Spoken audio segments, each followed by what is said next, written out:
Ella pidió espacio. Yo empaqué mis herramientas y crucé las fronteras estatales.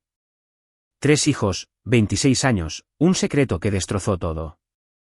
Cuando ella finalmente llamó, otra mujer respondió.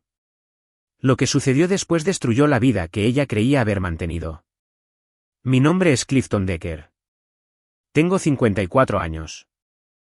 Soy dueño de una empresa de gestión de residuos. Rutas de basura, contratos municipales, una flota de 12 camiones. No es glamoroso, pero es mío. Lo construí a partir de un solo camión arrendado y un acuerdo de apretón de manos con la ciudad hace 22 años. Ese negocio alimentó a mi familia, pagó la escuela de 3 hijos y mantuvo las luces encendidas a través de cada tormenta que se presentó. Paula y yo hemos estado casados durante 26 años. 3 hijos, Cole, de 28, Cassidy, de 24, y Finn, de 19. Finn llegó a nosotros de un centro de acogida del condado cuando tenía 2 años. La adopción fue final antes de su tercer cumpleaños. Él nunca conoció nada diferente y nunca le dijimos lo contrario. Paula dijo que le diríamos cuando fuera el momento adecuado. El momento nunca pareció llegar y los años siguieron pasando. Era un sábado a finales de octubre. Yo estaba lavando a presión el camino de entrada. Algo que hacía cada otoño, uno de esos rituales que simplemente se quedaron. Paula salió en su bata, con la taza de café en ambas manos, y se paró al borde del patio. Tenía esa mirada que a veces le daba. La que significaba que había estado ensayando algo. Cliff, comenzó, usando la versión corta de mi nombre. Solo la sacaba a relucir cuando la conversación era sobre ella. Creo que necesitamos un poco de espacio. Apagué la lavadora a presión. El silencio que siguió fue diferente de los de la mesa de la cena. Este tenía dientes. Espacio, repetí. No estoy hablando de divorcio, ella cambió su peso. Solo tiempo, un poco de aire. Hemos estado en el mismo ciclo durante años, y yo solo. Necesito resolver algunas cosas. La miré por un largo momento. Noté que ella no me devolvía la mirada. Estaba observando la línea de árboles más allá de la valla como si la respuesta a algo estuviera allí, en las ramas desnudas de noviembre. Pensé en lo que mi padre habría hecho. Pensé en cómo se veían 26 años apilados contra una mujer que no podía mirarte a los ojos un sábado por la mañana. De acuerdo, dije. Ella parpadeó. De acuerdo, pediste espacio, Paula. No voy a discutirte. Su boca se abrió y luego se cerró. Ella había esperado una pelea o al menos una negociación. Había ensayado una conversación diferente de la que estaba obteniendo.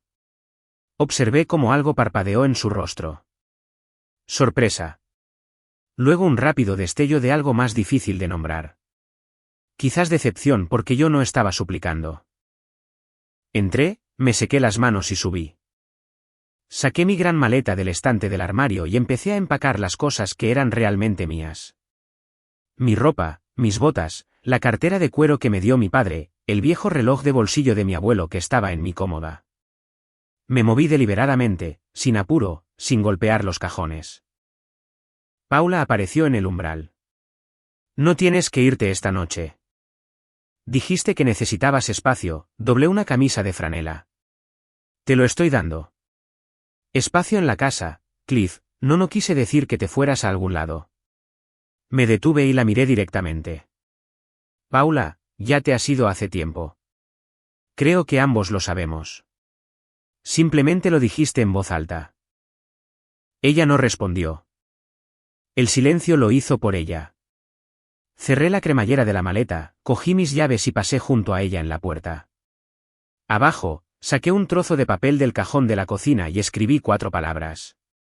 Lo dejé en el mostrador junto a su cafetera. Luego cogí mi maleta y salí a mi camión. El camino de entrada todavía estaba mojado por la hidrolavadora. Mis botas dejaron huellas al caminar hacia el camión. No miré hacia la casa. No porque estuviera enojado. No lo estaba, en realidad, sino porque algunas puertas, una vez que las cruzas, no te das la vuelta para admirarlas al salir. La nota decía, te escuché. Cuídate. Fue lo más honesto que había escrito en años. La mañana del domingo llegó tranquila. Ese tipo de tranquilidad particular que solo existe cuando una casa se da cuenta de que falta alguien que siempre estuvo allí. Paula se despertó a las 7:15. Lo sé porque se lo dijo a Cassidy más tarde, y Cassidy me lo contaba todo eventualmente. El ventilador no estaba funcionando. Yo siempre dejaba el ventilador encendido. Ella dijo que el silencio la despertó antes que la luz. Bajó las escaleras y encontró mi nota en el mostrador. 4 palabras, te escuché. Cuídate. Mis llaves de casa encima, como un punto al final de la frase. La que ella creía estar escribiendo.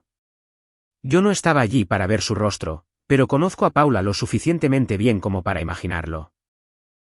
Ese segundo en que la actuación se desvanece y lo real se muestra antes de que pueda recomponerse.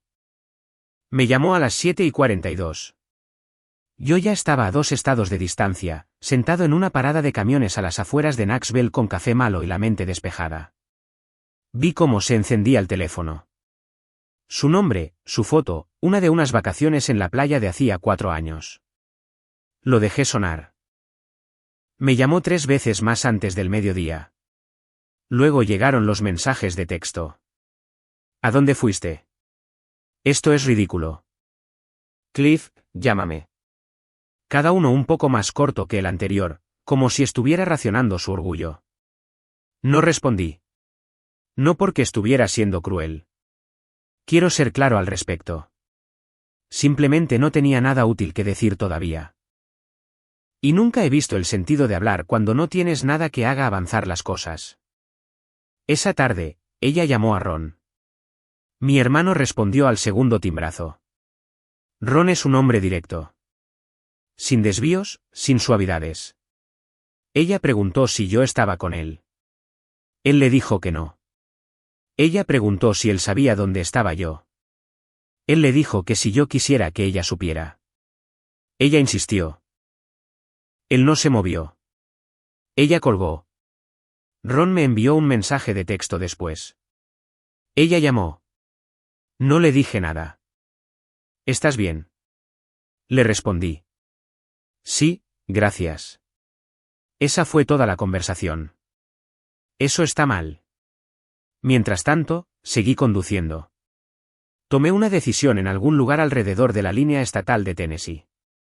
No una decisión imprudente. No una emocional. Una práctica. La forma en que tomo la mayoría de las decisiones. Necesitaba distancia. Distancia real. No el tipo de habitación de invitados que Paula probablemente había imaginado. Donde yo deambularía por la casa durante 2 semanas hasta que ella decidiera que había dejado claro su punto. Eso no era espacio. Eso era teatro. Y yo había terminado de actuar. Tenía un contacto en el este de Tennessee. Un hombre llamado Mel, camionero jubilado, propietario de una pequeña propiedad de alquiler a las afueras de un pueblo llamado Harwell. Población de poco más de 2000 habitantes. Le había hecho un trabajo al hijo de Mel hace 3 años. Había transportado escombros de construcción en un gran proyecto de renovación. Mel había mencionado una vez que mantenía la unidad vacía, alquilándola barata a la persona adecuada. Lo había guardado sin saber por qué. A veces guardas cosas sin saber a qué cuenta pertenecen todavía. Lo llamé desde la parada de camiones. Respondió al tercer timbrazo. Reconoció mi voz y me dijo que la unidad estaba disponible. 850 al mes, servicios incluidos, pequeño porche, vista al estanque. Le dije que estaría allí al anochecer. Me dijo que dejaría la llave debajo del felpudo. Ese es el tipo de trato que solo puedes hacer con cierto tipo de hombre. Lo que Paula descubrió durante las siguientes 72 horas, lo reconstruí más tarde a través de Cassidy y de su cuenta de Netflix. Yo había cancelado el plan familiar y había configurado uno separado a mi nombre. Un paso que había dado 2 semanas antes de ese sábado.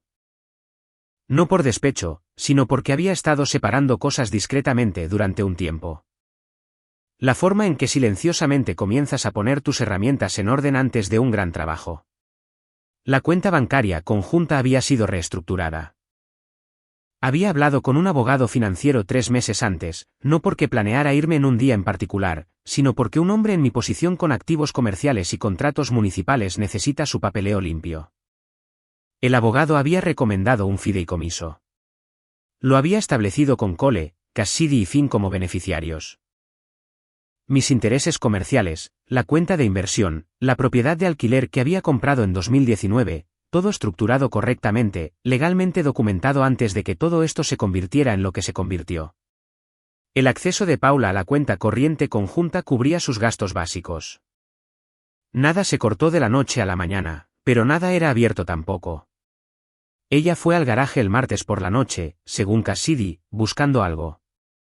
Tal vez respuestas, tal vez evidencia, tal vez solo un lugar donde quedarse que todavía se sintiera como nosotros. Cassidy dijo que lo encontró en la pared trasera, detrás de la vieja caja de herramientas. Algo que había hecho una lenta tarde de jueves, unos 6 meses antes, cuando estaba allí solo pensando en cosas para las que aún no tenía palabras. Había tomado mi navaja de bolsillo y había tallado 2 letras y un número en el soporte del estante de madera. Pequeño, fácil de pasar por alto a menos que estuvieras buscando. CD encontrado aquí. Mis iniciales y una línea que decía todo lo que no podía. No como una declaración dramática, sino como una nota para mí mismo de que ya había hecho las paces con algo, incluso antes de tener el lenguaje para explicarlo. Paula lo miró fijamente durante mucho tiempo, según Cassidy. Luego entró y no dijo nada al respecto a nadie hasta mucho después. Esa noche, me senté en el porche del alquiler de Mel y escuché a las ranas y a los camiones distantes en la carretera. Abrí el pequeño diario de cuero que había empacado, el que nunca había escrito antes, y escribí una línea. 27 de octubre, primera noche, sin ruido. Eso fue todo. Cerré el diario, puse mi café en la barandilla y observé cómo el estanque se oscurecía a medida que el sol terminaba de caer. No me sentía como un hombre que había abandonado su vida. Me sentía como un hombre que finalmente había empezado a vivirla en sus propios términos. Hay una diferencia, una grande. Paula aguantó unos 4 días. Luego empezó a tirar de los hilos. Lo sé porque Cassidy me llamó el 5.º día. No para reportar nada, solo para escuchar mi voz, dijo. Pero las hijas hablan, y cuando hablan, las cosas salen de lado. Mencionó que su madre había estado callada de una manera que no se sentía como calma. El tipo de silencio que significa que alguien está procesando algo para lo que aún no tiene palabras. Lo primero que Paula notó fue la cuenta bancaria. Había ido al cajero automático el jueves por la mañana, y el número en la pantalla no era el número que esperaba. No estaba en 0. No soy ese tipo de hombre. Pero los ahorros conjuntos se habían reducido a un saldo operativo suficiente para cubrir la hipoteca de 2 meses, los servicios públicos, el seguro de su automóvil, los comestibles. El resto se había movido legal y apropiadamente al fideicomiso que había establecido con mi abogado 8 meses antes. Mucho antes de ese sábado por la mañana, mucho antes de que ella se parara en el patio con su café y su discurso ensayado. Según Cassidy, Paula llamó al banco, luego llamó a nuestro contador, Frank, un hombre que había hecho nuestros impuestos durante 16 años. Frank le dijo que no podía discutir los detalles de las cuentas que no estaban a su nombre. Ella insistió. Él se mantuvo firme. Ella le colgó. Frank me llamó después y dijo con su voz plana de contador, ella lo va a descubrir pieza por pieza. Le dije que estaba bien. Algunas cosas se entienden mejor lentamente. La cancelación de Netflix la descubrió el jueves por la noche cuando se sentó con una copa de vino y su control remoto. La cuenta de streaming había sido reestructurada la semana antes de que yo me fuera.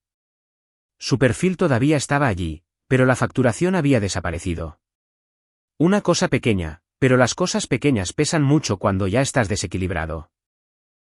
La cuenta de correo electrónico compartida, la que habíamos usado para cosas del hogar, la correspondencia escolar de los niños, los avisos de la asociación de vecinos. Reenvié todo lo relevante a una nueva dirección y eliminé mi acceso. Ella intentó iniciar sesión el viernes y recibió un aviso de recuperación que no llevaba a ninguna parte. Llamó a Ron de nuevo. Él contestó, lo cual le doy crédito. Ella preguntó dónde estaba yo. Él le dijo que no sabía los detalles, lo cual era técnicamente cierto. Él conocía el estado, no la ciudad. Ella dijo que necesitaba hablar conmigo. Ron dijo que si yo quería hablar, yo llamaría. Ella dijo que eso no era suficiente. Ron dijo en voz baja, como un hombre leyendo un informe meteorológico: Paula, él te dio lo que pediste. Yo pensaría muy bien si realmente lo querías antes de decidir qué hacer a continuación. Luego se despidió como un hombre que había terminado una tarea y colgó lo que ella encontró en el garaje el domingo. No lo supe hasta mucho más tarde por Cassidy. Paula había ido allí buscando algo. Le dijo a Cassidy que ni siquiera estaba segura de qué.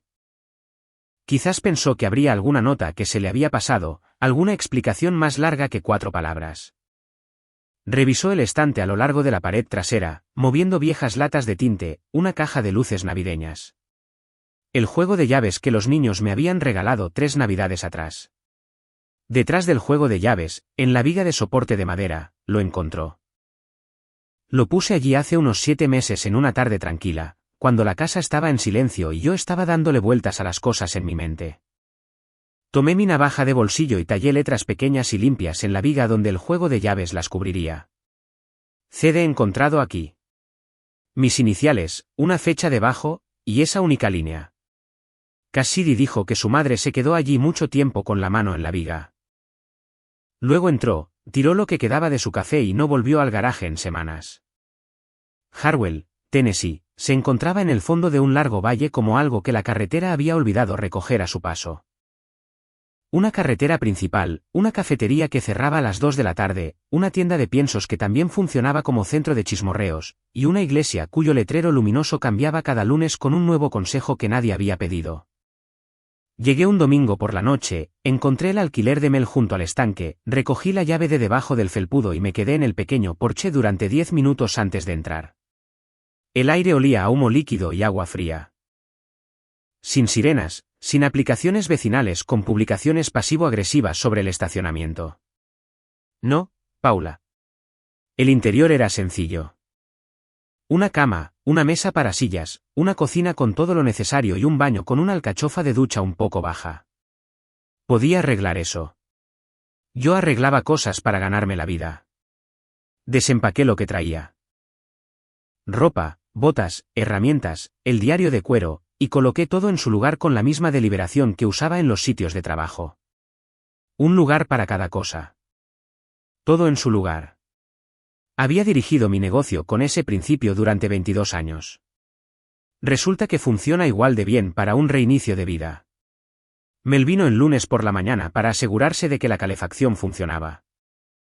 Era un hombre grande que se movía despacio, como suelen hacerlo los hombres cuando sus articulaciones han recorrido demasiadas millas. Me dio la mano, comprobó el termostato y me dijo que la vecina de 2 puertas más abajo. Una mujer llamada Linda tenía la costumbre de traer comida cuando llegaban nuevos inquilinos porque, según ella, así lo hacía su abuela y no veía razón para dejar de hacerlo. Es buena gente, dijo Mel simplemente. Perdió a su marido hace 2 años. Se mantiene ocupada. Asentí y dije que agradecía la advertencia. Mel me miró de una manera que decía que no era una advertencia, solo información, y se fue. Linda apareció el martes por la tarde con un plato cubierto y sin disculpas por la interrupción. Tenía 46 años, morena, serena como la gente se vuelve cuando ha pasado por algo real y ha salido del otro lado aún de pie. Puso el plato en la barandilla de mi porche y dijo que no entraría a menos que la invitaran, que solo quería asegurarse de que tuviera algo caliente que no fuera comida de gasolinera. La invité a pasar a tomar café porque era lo correcto y porque, para ser honesto, hacía 2 días que no hablaba con nadie más que conmigo mismo y un estanque lleno de patos. Se sentó a la mesa de la cocina y hablamos durante 40 minutos. No sobre nada pesado, sobre el pueblo, el horario de la cafetería, la mejor ferretería a poca distancia. El hecho de que el letrero de la iglesia decía actualmente, preocúpate menos, reza más, y por el amor de Dios, usa tu intermitente. Ella se rió de esa última parte. Fue una risa real. Del tipo que no necesita público.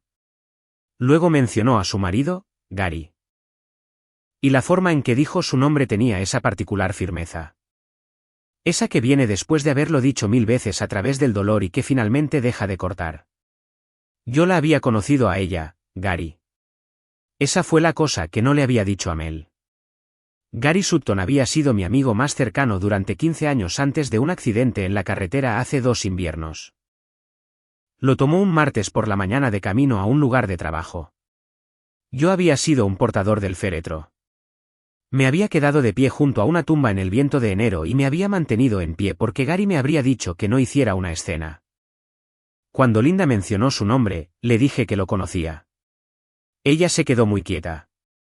Luego dijo, habló de ti, Clifton, el de los camiones. Dijo que eras el hombre más terco y honesto que jamás había conocido. No tuve una respuesta de inmediato. Simplemente me quedé con eso como un hombre sentado con algo que costaba mantener. Terminamos nuestro café. Ella se llevó el plato y dijo que si necesitaba algo, tocara a su puerta. Dije que lo haría.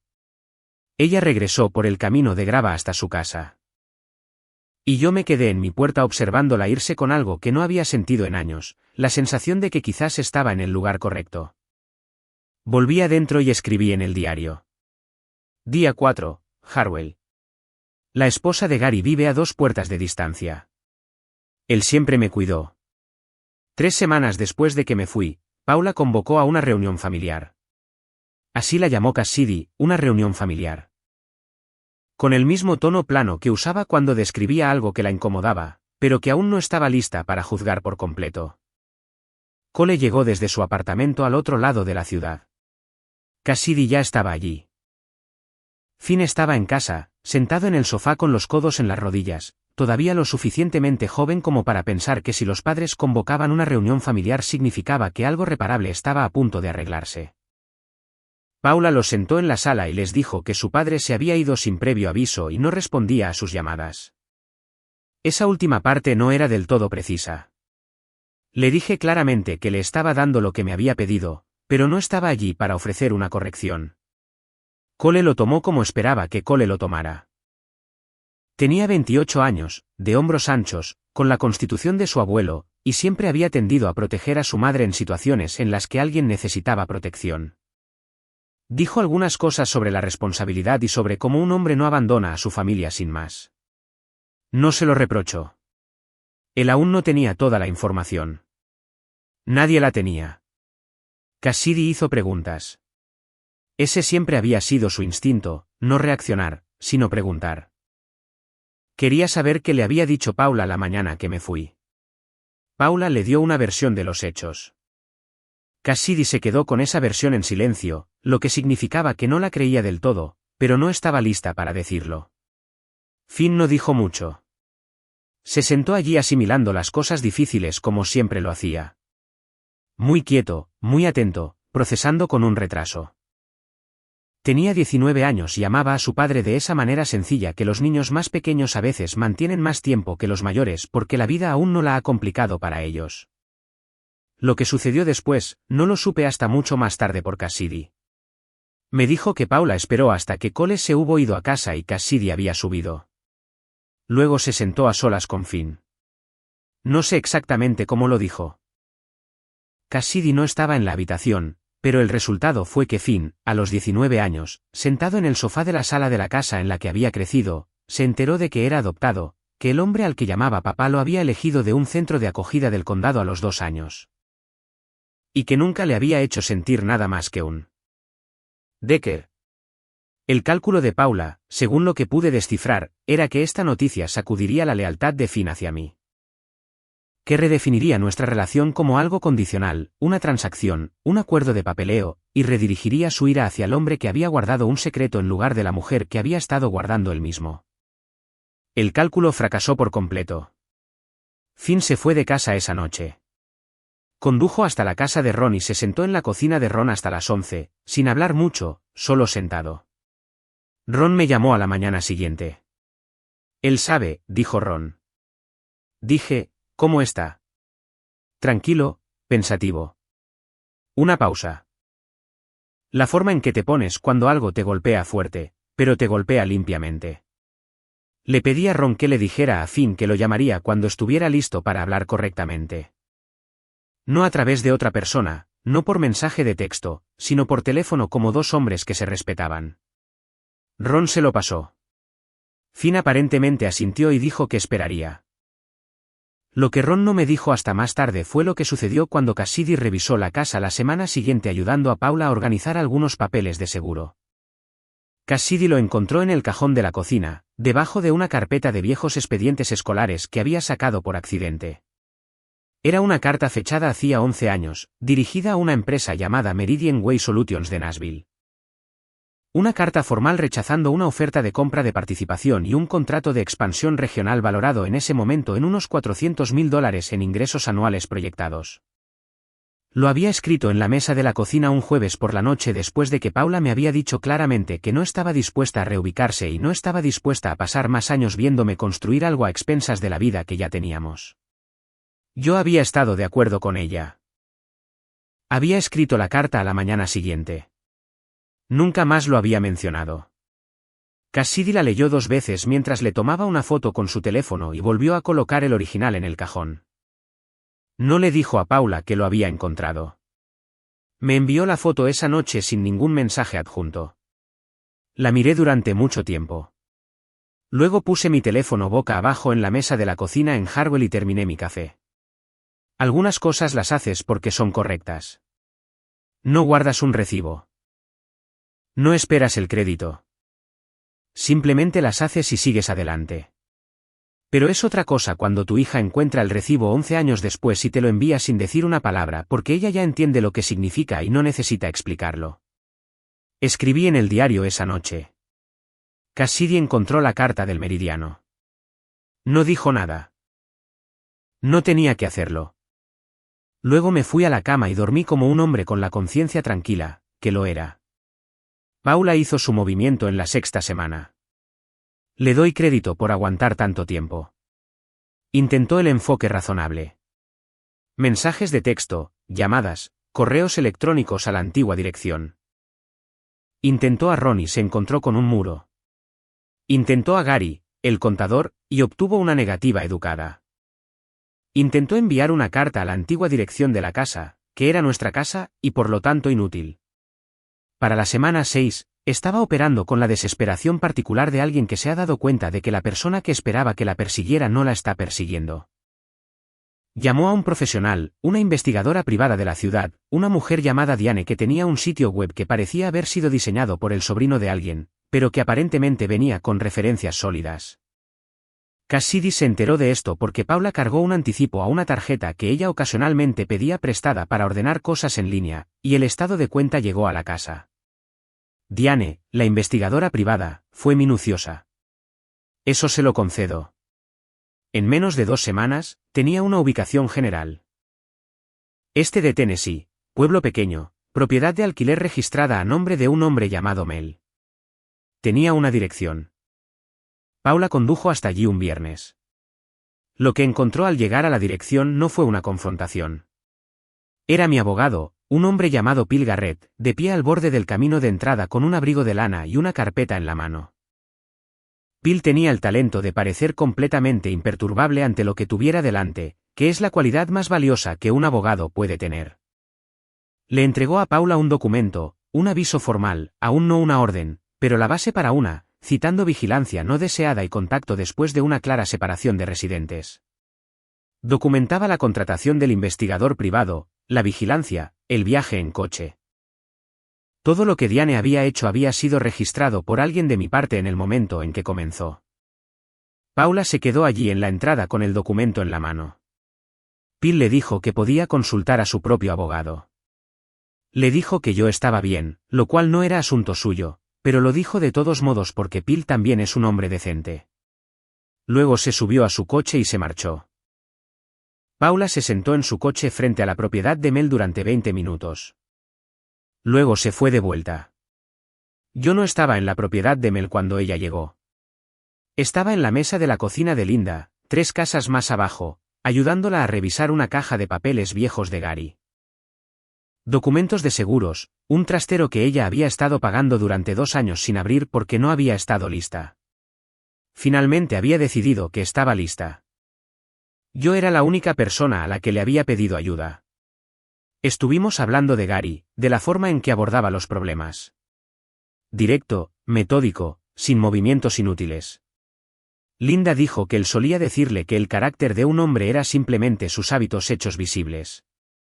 Dije que sonaba a él. Mi teléfono vibró en la mesa, un número desconocido, el que guardaba para este tipo de contacto. Lo miré. Linda echó un vistazo. ¿Necesitas cogerlo?, preguntó. Solo un segundo, dije. Lo cogí. La voz al otro lado era Paula. La reconocí en la primera sílaba. 26 años dejan una marca en tu oído, quieras o no. Dijo mi nombre, solo Clifton, como si estuviera comprobando si yo todavía era real. No hablé. Le extendí el teléfono a Linda y le dije en voz baja, ¿te importaría? Linda me miró una vez. Luego cogió el teléfono, tranquila como una mujer que ya había decidido quién era y que defendía, y dijo simplemente, no está disponible para llamadas desde este número. Luego puso el teléfono boca abajo sobre la mesa y me lo devolvió. La línea siguió activa durante unos 4 segundos más. Luego se cortó. Paula volvió a llamar 2 veces. Ambas veces se fueron a un buzón de voz genérico sin nombre, solo un número. Ella no dejó ningún mensaje ninguna de las veces. Me quedé allí un momento después. Linda volvió a los documentos del seguro sin decir una palabra. La forma en que lo hace una mujer cuando entiende que algunas cosas no necesitan convertirse en momentos más grandes de lo que ya son. Gracias, dije. Ella asintió una vez, pasó una página y dijo, el trastero de Gary es principalmente herramientas. Creo que deberías llevarte lo que puedas usar. La miré. Ella no levantó la vista de la página, pero había algo en la postura de sus hombros que decía, así es como le muestro a la gente que me importa. Tiré de la carpeta hacia mí y volví al trabajo. Llamé a Finn un martes por la tarde, 10 días después de que Ron me hubiera dicho que lo sabía. Había esperado porque quería darle espacio. Cuando algo tan grande cae sobre una persona, lo peor que otra persona puede hacer es precipitarse y empezar a explicar antes de que el polvo se asiente. Eso lo aprendí de mi padre, que era un hombre de tiempos deliberados. Nunca habló de una herida mientras aún estaba en carne viva, pero tampoco la dejó sin abordar. Finn respondió al segundo timbre. Hola, papá, dijo. Esas 2 palabras aterrizaron en algún lugar detrás de mi esternón y se quedaron allí. Había esperado algo más. Rabia, distancia, el tipo de cortesía cuidadosa que la gente usa cuando está reconstruyendo una posición. Lo que obtuve en cambio fue simplemente él. Igual que siempre. Hablamos durante 1 hora y 20 minutos. Le dije la verdad sobre todo. Cómo llegó a nosotros, cómo había sido el proceso, por qué habíamos esperado para contárselo. Lo que siempre había creído sobre lo que hacía una familia y lo que no. Le dije que elegirlo había sido una de las 3 mejores decisiones que había tomado en mi vida y que las otras 2 eran Cole y Cassidy y que no las clasificaba en ningún orden particular. Finn se quedó en silencio un rato después de eso. Luego dijo, ella me lo dijo para separarme de ti. Lo sé, le dije. No funcionó. Eso también lo sé. Me preguntó si podía venir a verme. Le dije que la puerta estaba abierta. Él preguntó cuándo. Le dije que cuando estuviera listo. Él dijo, ¿qué tal el viernes? Apareció el jueves por la noche. Escuché el camión en el camino de grava justo después de las 9 y salí al porche. Sus faros barrieron el estanque y luego se detuvo, apagó el motor y salió. Y nos quedamos allí un momento en la oscuridad de Tennessee mirándonos. Tenía 19 años y parecía un joven que había estado cargando algo pesado durante 1 semana y media y finalmente estaba lo suficientemente cerca como para dejarlo. Bajé del porche y le puse una mano en el hombro, y él me agarró del brazo como hacen los jóvenes cuando no saben la forma correcta de decir lo que quieren decir. Y eso fue suficiente. Esa fue toda la conversación. La que importaba. Entramos. Preparé café. Nos sentamos en la mesa de la cocina hasta pasada la medianoche, hablando de todo y de nada, como haces cuando lo importante ya se ha dicho. Y ahora solo quieres estar en la misma habitación que alguien que te conoce. Antes de irse a la cama, Finn me dijo que había hecho algo. Aproximadamente un mes antes, justo después de que Paula le contara la verdad, había enviado un kit de ADN, uno de esos servicios de ascendencia para consumidores. Dijo que no estaba buscando nada en particular. Solo que necesitaba saber algo verdadero sobre sí mismo cuando todo lo demás se sentía incierto. Los resultados habían llegado la semana anterior. Había encontrado a una mujer en Kentucky, lo suficientemente cercana como para ser un pariente de primer grado. Su perfil estaba activo. Tenía 41 años. Su nombre figuraba como Caroline T. Él aún no se había puesto en contacto. Me mostró el perfil en su teléfono. Lo miré fijamente durante mucho tiempo. ¿Qué quieres hacer con esto?, pregunté. Pensó en ello. Quiero saber quién es. No sé si quiero más que eso todavía. Ese es un buen punto de partida, dije. Él asintió. ¿Estarás bien con eso? Con lo que sea que descubra. Miré a mi hijo, porque eso era lo que era. Papeles o no, biología o número 19 años de elegirlo cada día. Y dije, Finn, descubrir de dónde vienes no cambia a dónde perteneces. Ni un centímetro. Miró la mesa por un momento. Luego asintió una vez. La forma en que los hombres lo hacen cuando han recibido algo que necesitaban y lo guardan con cuidado. Está bien, dijo. Está bien, nos fuimos a la cama. El estanque estaba en silencio fuera de la ventana. Me quedé allí en la oscuridad pensando en Gary repentino y en las elecciones y en cómo las mejores cosas en la vida de un hombre casi nunca son las cosas que le sucedieron, sino las cosas que él buscó y tomó deliberadamente. 2 semanas después, Finn se puso en contacto con Caroline T. en Kentucky. Estaba viva, sana, empleada, viviendo una vida normal en una pequeña ciudad a unas 2 horas de donde siempre habíamos vivido. La historia que le contó a Finn eventualmente y con cuidado no era una de pobreza o crisis. No había una historia de fondo dramática, ni circunstancias imposibles. Ella tenía 22 años, soltera, y había tomado una decisión que ella le describió como la cosa práctica más difícil que jamás había hecho. Finn regresó de esa conversación en silencio y con calma. Se sentó en el porche conmigo esa noche y dijo, parece estar bien. Dijo que pensó en mí. ¿Cómo te sientes con ella?, pregunté. Miró el estanque como si fuera una extraña que tomó una decisión que me llevó a ti. Una pausa. Creo que esa es probablemente la forma correcta de sentir al respecto. No discutí eso. Simplemente le di su café y nos sentamos allí mientras la tarde de Tennessee se volvía morada y luego oscura. 2 hombres que habían encontrado su camino al mismo porche pequeño por caminos muy diferentes y estaban contentos de estar exactamente donde estaban. Paula hizo su segundo viaje a Tennessee 3 semanas después de que el primero fuera recibido por Phil Garrett y un documento legal. Esta vez no hubo aviso. Había cambiado a un coche de alquiler. Cassidy me dijo más tarde, pensando que mis contactos no lo reconocerían. Lo que no había tenido en cuenta era a Mel, que llevaba 15 años jubilado y había desarrollado la particular paciencia observadora de un hombre sin nada que demostrar y todo el día para demostrarlo. Mel detectó el coche de alquiler al final del camino antes de que llegara a la entrada y me llamó antes de que Paula siquiera hubiera aparcado. Yo no estaba allí cuando ella llegó. Estaba a 2 pueblos de distancia recogiendo madera para una reparación de cubierta que estaba haciendo para una familia en Harwell.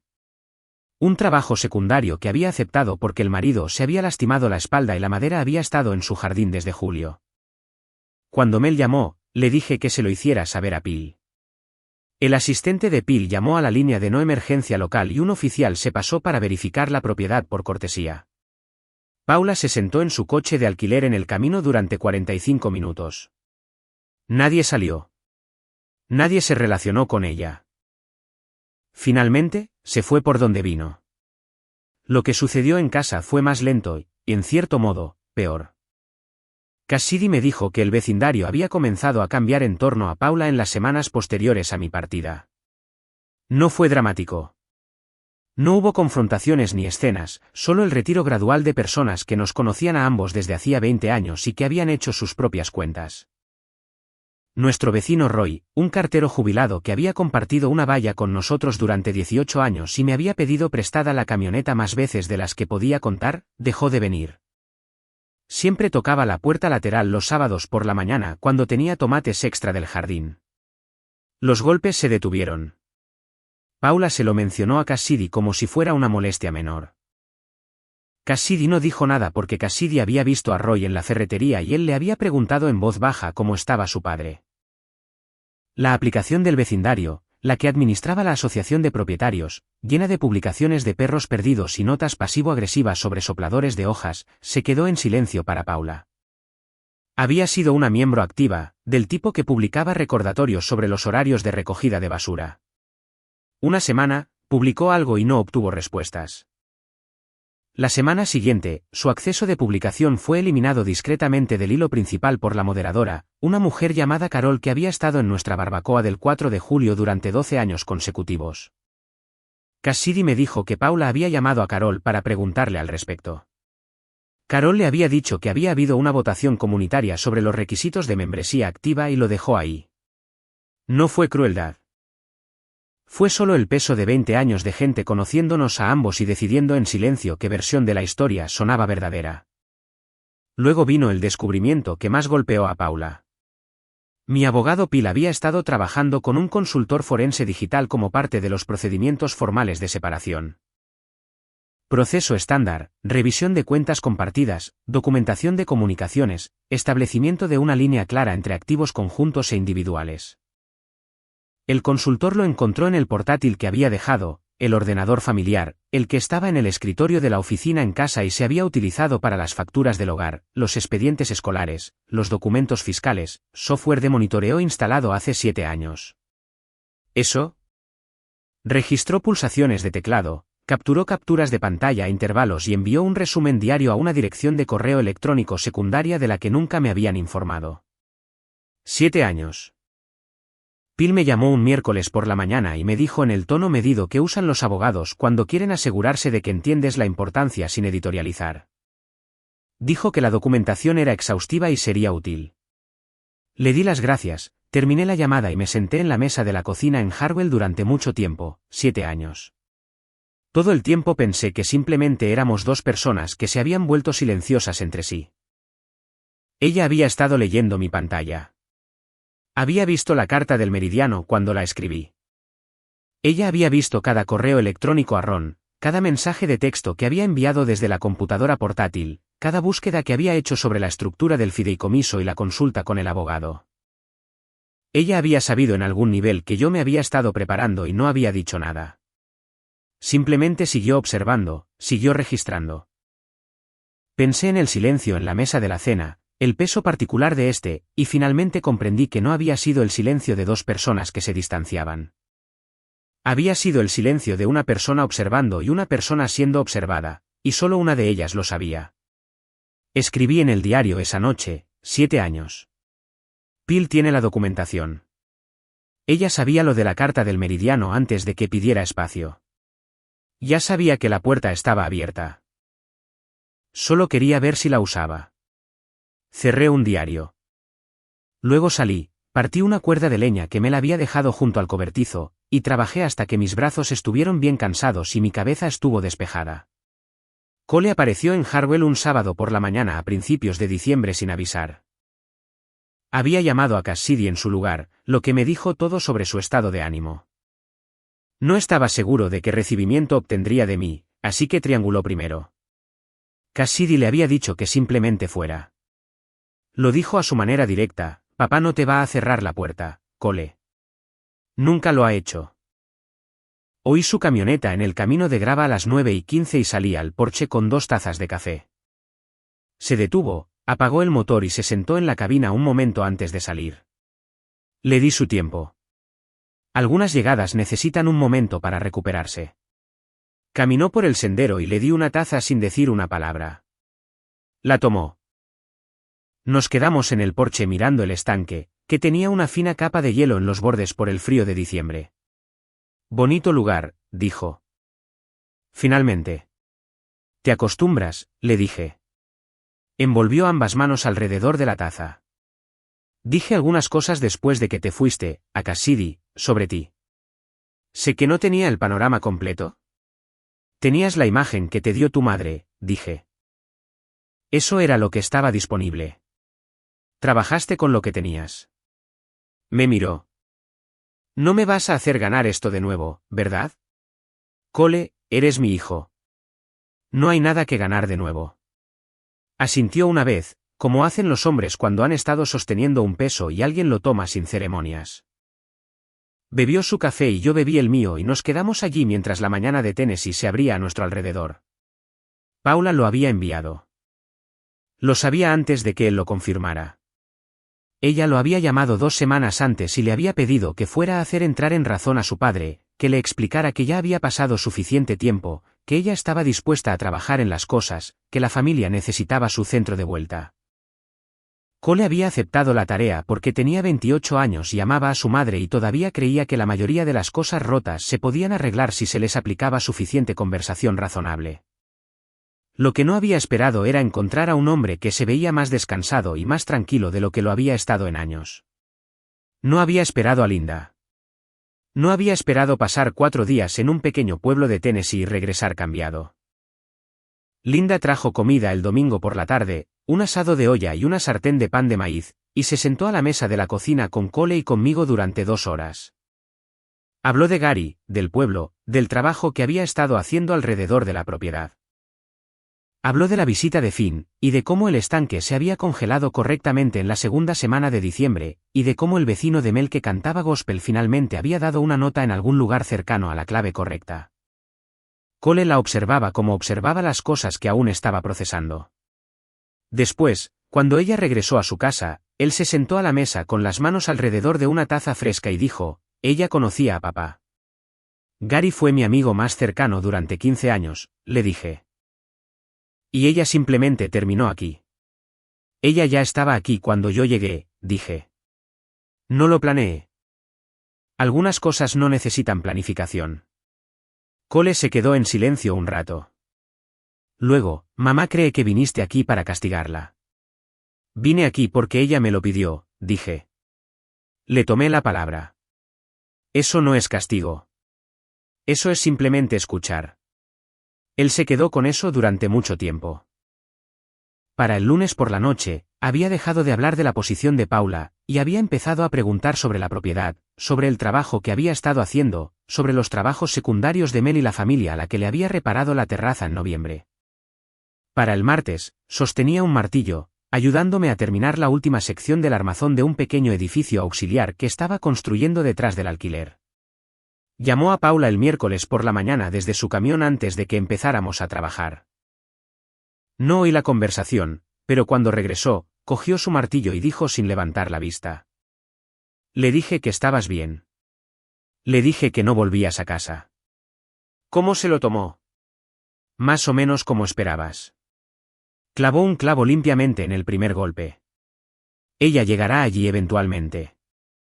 Se quedó el resto de la semana. Cuando se fue el domingo, me estrechó la mano en la camioneta y dijo, Finn tiene razón sobre este lugar. Finn tiene razón en la mayoría de las cosas, le dije. Cole se rió. Uno de verdad. Y se dirigió de nuevo al norte. La semana siguiente, Cassidy bajó. No venía con una agenda. Venía con un plato de cacerola y un saco de dormir y 3 días libres del trabajo, y la mayor parte del tiempo lo pasó sentada en el porche con Linda, hablando de la manera en que las mujeres lo hacen cuando se están midiendo la una a la otra y encuentran que la medida es satisfactoria. Las observé desde adentro la primera tarde a través de la ventana de la cocina y pensé en Gary Sutton, quien solía decir que el verdadero carácter de un hombre se mostraba en quien elegía sentarse cerca de él. Pensé que tendría algo seco y preciso que decir sobre la vista desde la ventana de mi cocina. Pensé que probablemente lo aprobaría. El divorcio se finalizó en marzo. Phil Garrett lo manejó con la minuciosidad por la que le había pagado y la discreción que no tuve que pedirle. La estructura del fideicomiso se mantuvo, Cole, Cassidy y Finn como beneficiarios, los activos comerciales protegidos, los contratos municipales intactos. Paula recibió una casa, su coche y un acuerdo extraído de las cuentas conjuntas que le permitía vivir cómodamente sin dificultades. La documentación del software de monitoreo nos dio una ventaja significativa, pero le dije a Phil que no quería una ventaja. La quería limpia. Él me la consiguió limpia. El abogado de Paula insistió en varios puntos. Phil respondió a cada uno con documentación. En la tercera sesión, el abogado de Paula había dejado de insistir. Paula no impugnó los términos finales. No sé qué sintió al respecto y he dejado de intentar reconstruirlo. Algunas cosas pertenecen a la persona que las vivió.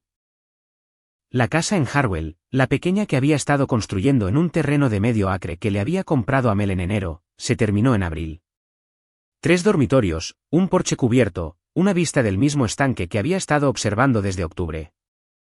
Yo mismo había hecho la mayor parte del armazón. Con la ayuda de Cole los fines de semana, él bajaba, y la ayuda de Finn los fines de semana que subía desde el apartamento que había tomado en Knoxville después de matricularse en un programa de formación profesional allí. La inauguración de la casa fue un sábado a finales de abril. Vino Mel. Ron bajó de casa. Menos bajó también, me estrechó la mano en el camino de entrada, miró la casa y dijo, buenos cimientos. Con el tono de un hombre que sabía lo que eso significaba. Linda vino con comida suficiente para el doble de personas presentes. Cassidy vino y trajo una amiga. Cole vino con su novia, quien nunca nos había conocido antes, pero manejó la presentación con buen humor.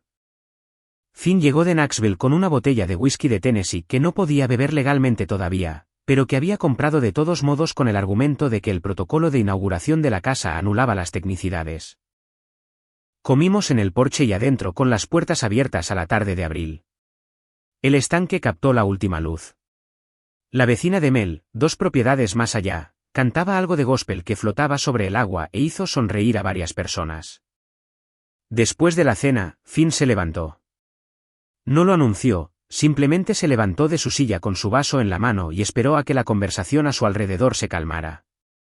Tenía 19 años y se erguía como un hombre que sabía dónde estaba parado y por qué. He estado pensando, dijo, en lo que significa ser elegido. Miró alrededor de la mesa hacia mí, hacia Cole y Cassidy, hacia Ron, hacia Linda. Descubrí algunas cosas sobre mí este año que no sabía antes. Algunas de ellas fueron difíciles, pero a esto es a lo que siempre vuelvo. Hizo una pausa, no para hacer efecto, sino porque estaba encontrando las palabras a medida que avanzaba, lo que las hacía más verdaderas. Cualquier hombre puede transmitir algo por accidente. Se necesita un tipo particular de hombre para acercarse y elegir a alguien a propósito y luego presentarse todos los días como si la elección nunca hubiera estado en duda. Levanta su vaso. Papá construyó esta casa con sus manos. Construyó la otra de la misma manera. Yo quiero ser ese tipo de constructor. La mesa quedó en silencio un momento. Luego Ron dijo, eso es lo mejor que he oído en todo el año. Y levantó su vaso y todos levantaron el suyo. Miré a mi hijo, a este hijo en particular, de 19 años, de pie en la casa que había construido para él en un pedazo de tierra de Tennessee. Yo había elegido por la misma razón. Lo había elegido todo lo que realmente importaba deliberadamente, sin disculpas, con ambas manos. Levanté mi vaso y bebí. Más tarde, después de que los invitados se hubieron ido y Cole y Cassidy se habían metido dentro mientras Finn y yo nos sentábamos en los escalones del porche en la oscuridad de abril, él dijo, ¿estás bien, papá? Mejor que bien, le dije. Asintió satisfecho y se recostó sobre las manos. El estanque brillaba bajo una media luna.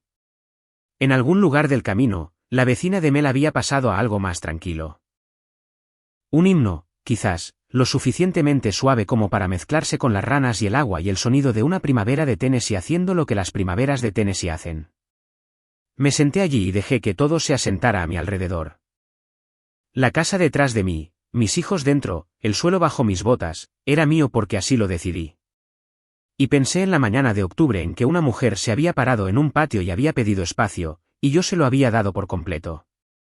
Lo mejor que me dio, esa petición, solo me aseguré de guardarla.